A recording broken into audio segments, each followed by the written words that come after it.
All right, welcome back to my channel. I am fully geared up and ready to go on a test run and see how things work out for me for the next couple of days.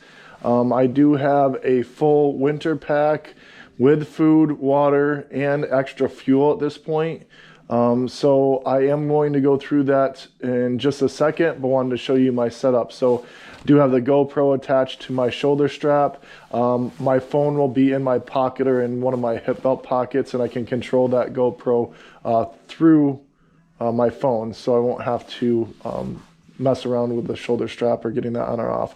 I am going to take it off for a second. It just clips in there. My side pockets, my flip-flops, a sit mat, and pretty much other than that, I don't have anything else on the outside other than water bottle, a little compass that came from my grandfather. I am carrying a Leatherman multi-tool.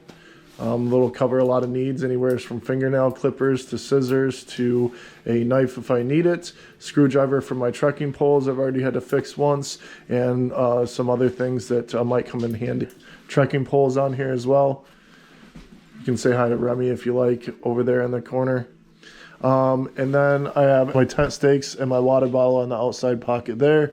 And other than that, everything is located inside my bag pockets or in the main compartment. I am going to attempt to go through my pack as quickly as I can and show you guys some of the details and what I have in there and why I might be taking them.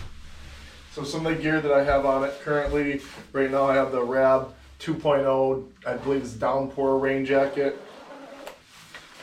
I have a Mountain Hardwear town shirt that is vented.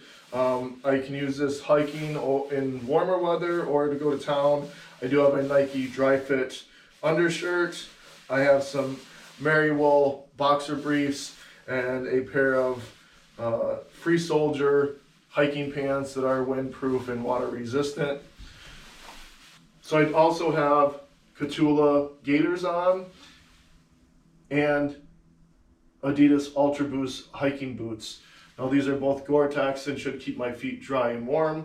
Underneath those I have two pair of hiking socks, a pair of SmartWool, and a pair of Wigwam socks underneath those two. So I have two pairs of socks to keep my feet warm. It is supposed to get pretty cold and we're supposed to have an ice storm here the next few days in upstate New York, so preparing for that weather. Now looking at my pack, in this side pocket I have a water bottle, 1 liter mostly for cooking, and tent stakes. On the opposite side, in the side pocket, I do have my electronics. As far as the back of the pack goes, before getting into the main pockets, I do have a pair of camp shoes or flip-flops. These are from Crocs. They're flip-flops that I've had for quite a while. I will be taking those to start out with. I do have a sit pad on the bottom here that is probably an 1/8" foam yoga mat that I've just cut down to cover from maybe my knees to my head, and we'll be using that in hostels or in the bunkhouses of any of the cabins that I might stay at. So that's a possibility. I could also lay it underneath my sleeping mat for some extra insulation until I get out of the colder weather. I have also packed an extra fuel can. Right now I've been using the other one I have packed in my bear canister quite a while, and I know that it's going to be running low, so I do have extra fuel, and I'm carrying about 42 pounds. That is winter gear. That is full 5 days of food, full with water and extra fuel. In the back pocket, I did just get my rain kilt from Lightheart Gear, and just fits my waist, so hopefully I'll be losing a couple inches to make sure that fits comfortably the rest of the way. So I'll be looking forward to using that. It is nice, small, and compact, and that's going to be worn in addition to my rain jacket for rain gear. I also have a koozie that I made the other day for rehydrating my food, and right now I have my Sawyer Squeeze and my CNOC water bag in here.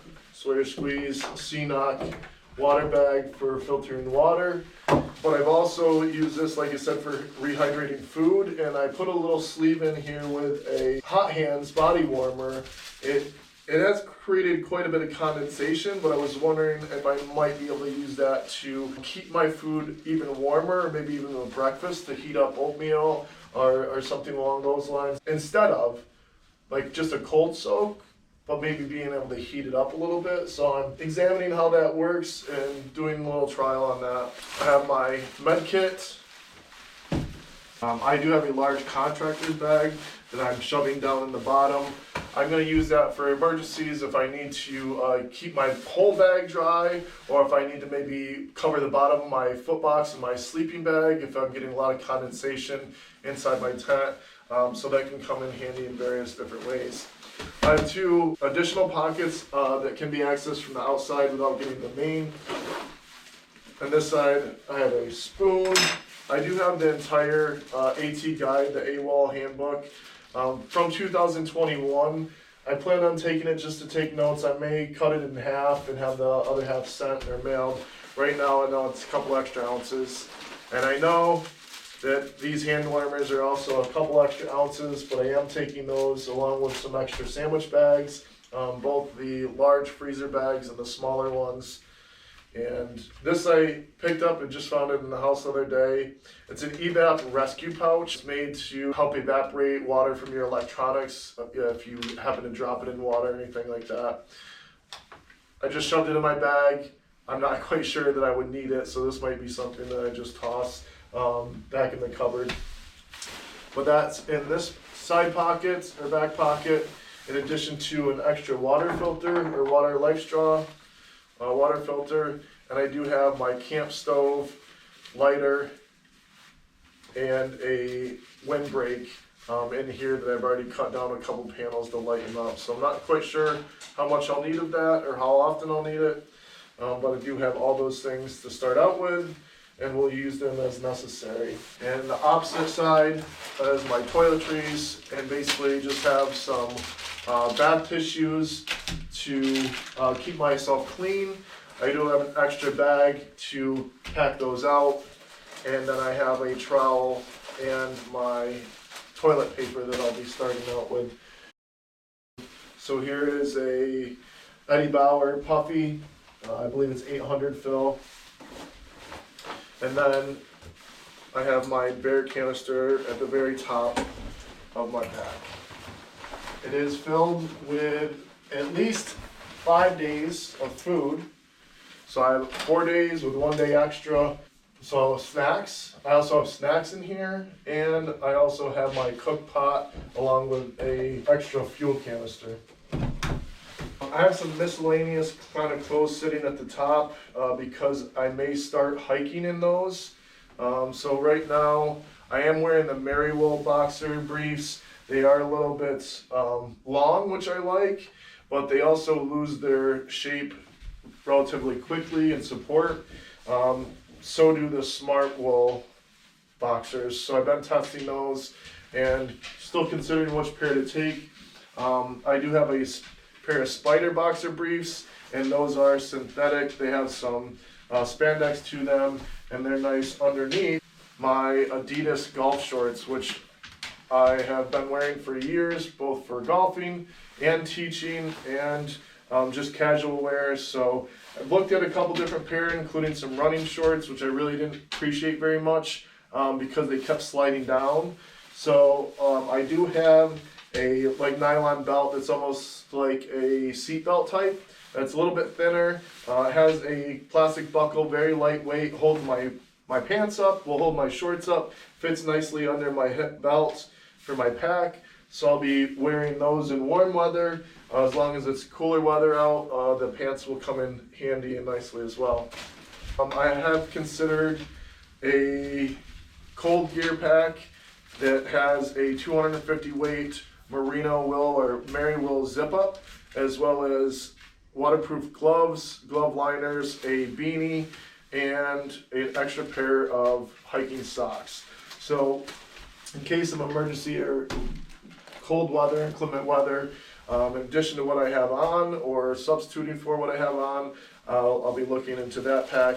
I do have another pack for campwear. This does have a pair of 150 weight Merriwool bottoms and Merriwool tops, and more than likely what I'll be doing is throwing a pair of the boxer briefs in here for camp only. So still deciding what those are. And then I have my direct shell waterproof socks. Still debating whether I'm going to be taking those, whether I'll need them, or for how long. So those are the loose items in the top.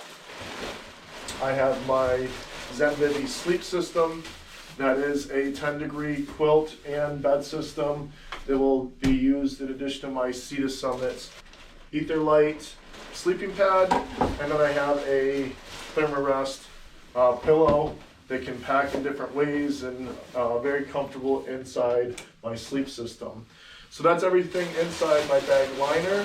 I also have access to the bottom of my pack, which is where my sleep pad will sit, and my 6 Moon Designs Lunar Solo bed.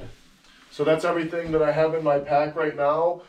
So again, until next time, thanks for following along. If you guys have any questions, comments, concerns, advice about the gear that I've went through today, please comment below. Give me a shout out, let me know if you like it, if you think it's crazy still, if there's anything that I should change out. But until next time, I'll see you guys around, and thanks again for following.